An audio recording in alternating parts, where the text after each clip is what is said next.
This week, Rachel Reeves threw her weight behind a campaign to get more Brits investing into stocks and shares, as the Chancellor vowed to place financial services at the heart of the government's growth agenda. At a speech at Mansion House on Tuesday night, Reeves said the government had presented investment in too negative a light, quick to warn people of the risks without giving proper weight to the benefits. The investing campaign will allow high street banks to alert customers about investment opportunities and offer support with moving cash from savings accounts into stocks and shares, such as by using stocks and shares ISAs, where investments can grow tax-free. Financial services giants backing the campaign include HSBC, NatWest, AJ Bell, Schroders, St James's Place and Interactive Investor. So why did Rachel Reeves make the announcement, and what are the benefits? Brits are thought to have a combined £400 billion saved in cash ISAs, most of which is barely growing faster than the rate of inflation. The Chancellor's thesis is that moving these savings into stocks and shares would be a win-win. On the one hand, investing in stocks is likely to give Brits a much bigger return on their savings.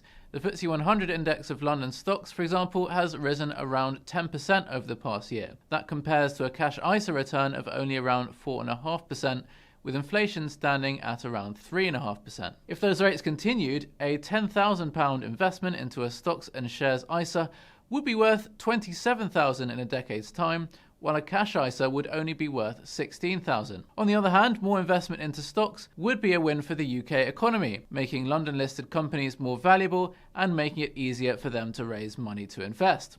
That means more growth for them and for the wider economy. Of course, investing into stocks doesn't guarantee you high rates of return. Sometimes companies underperform and whole stock markets can be impacted by an economic downturn.